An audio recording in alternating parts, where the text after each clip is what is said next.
Good morning and good afternoon, Wichita, Kansas. The West Texas Wing is here to bring you the Curtiss SB2C5 Helldiver. A truly amazing aircraft with plenty of history that she brings along with her any and everywhere she goes. About 7,200 Helldivers were built. The commemorative Air Force Helldiver is the only SB2C still flying. She is the SB2C-5, the last production variant of this aircraft. She was utilized by the Navy from July 5th, 1945 through August 31st, 1948. She was assigned as a pool aircraft to various locations, primarily in California. Her final assignment was with the pool at the Naval Air Station in Corpus Christi, Texas, during April of 1948. She was removed from active service on August 31st, 1948, and declared surplus on October 14th, 1948. This SB2C was used by an aeronautical school for several years and was procured by a California museum in May of 1963. A commemorative Air Force member purchased the aircraft from the museum and donated her to the Commemorative Air Force on December 20th, 1971. The original colors and markings on the aircraft were probably VA-1B of Naval Air Station Alameda, California, from February through September 1947. She experienced an engine failure in 1982 and suffered extensive damage while making an emergency landing.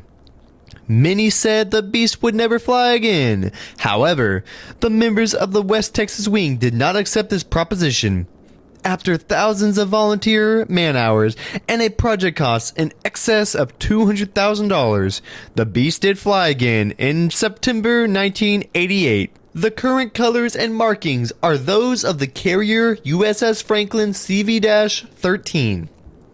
The beast is currently based at the West Houston Squadron in Houston, Texas. The first production SB2C-1 flew on June 30th, 1942, and SB2Cs first flew into combat in the campaign of Ruebbal in November of 1943. By the next year, the SB2C had replaced the SBD Dauntless as the Navy's first-line dive bomber. The big-tailed beast, as its not always affectionate crewmen called it, eventually proved to be a formidable and high versatile weapon. It delivered bombs and depth charges with pinpoint accuracy and could strafe with cannon, rocket, and machine gun fire. The Curtiss SB2C Helldiver was a dive bomber developed by Curtiss Wright during World War II. As a carrier-based bomber with the United States Navy in the Pacific Theater, it supplemented and replaced the Douglas SBD Dauntless. A few survivors are extant. Initially, poor handling characteristics and late modifications caused lengthy delays to production and deployment, to the extent that it was investigated by the Truman Committee, which turned into a scathing report. This contributed to the decline of Curtiss as a company. Neither pilots nor aircraft carrier skippers seemed to like it. Nevertheless, the Helldiver was faster than the Dauntless, and by the end of the Pacific War, the Helldiver had become the main dive bomber and attacker aircraft on the USN carriers. By the time the land-based variant known as the A-25 Shrike became available in late 1943, the Western Allied Air Forces had abandoned dedicated dive bombers. A majority of A-25s delivered to the U.S. Army Air Forces were transferred to the U.S. Marine Corps, which used the type only in one-side campaign and non-combat roles. The British Royal Navy and Royal Australian Air Force also cancelled substantial orders, retaining only a few aircraft for research purposes.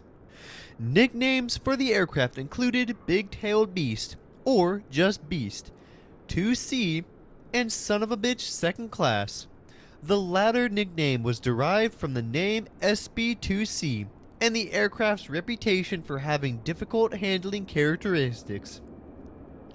The Helldiver was developed to replace the Douglas SBD Dauntless. It was a much larger aircraft, able to operate from the latest aircraft carriers and carry a considerable array of armament. Despite this, the Navy also required 2 aircraft to fit onto an Essex-class carrier's elevators, requiring an exponentially short airplane. It featured an internal bomb bay that reduced drag when carrying heavy ordnance. The Navy's requirements led to the plane with the contradictory requirements of being larger than any other carrier aircraft on the inside while being sharply size restricted on the outside. Saddled with the demanding requirements set forth by the U.S. Marines and United States Army Air Forces, the manufacturer incorporated features of the multi-role aircraft into the design. The Model SB2C-1 prototype initially suffered development issues connected to its Wright R2600 twin cyclone engine and three-bladed propeller. Further concerns included structural weakness, poor handling, directional instability, and bad stall characteristics.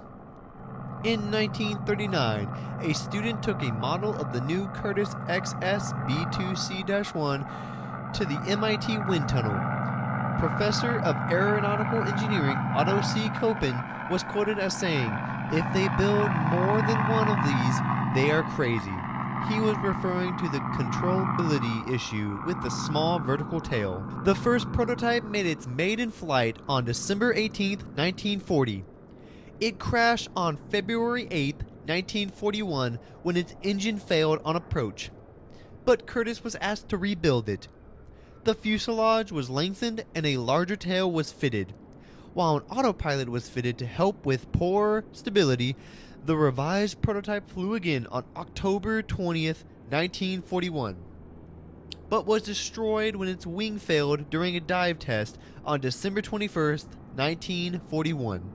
Large-scale production had already been ordered on November 29th, 1940, but a large number of modifications were specified for the production model. Fin and rudder area were increased, fuel capacity was increased, self-sealing fuel tanks were added, and the fixed armament was doubled to 4 12.7mm 50 caliber machine guns in the wings. Compared with the prototype's 2 Cowling guns, the SB2C-1 was built with larger fuel tanks, improving its range considerably. The program suffered so many delays that the Grumman TBF Avenger entered service before the Helldiver, even though the Avenger had begun its development 2 years later.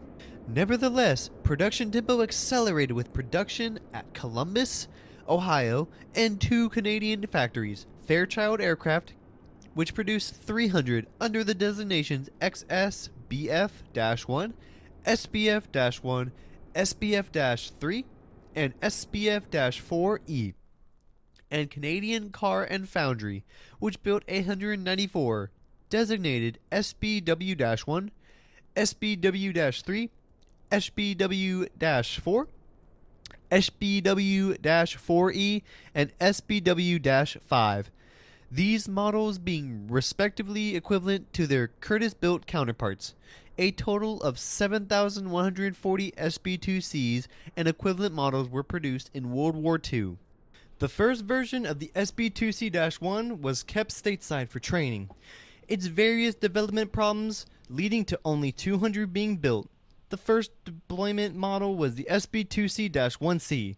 The SB2C-1 deployed slats mechanically linked with the landing gear actuators that extended from the outer third of the wing leading edge to aid lateral control at low speeds.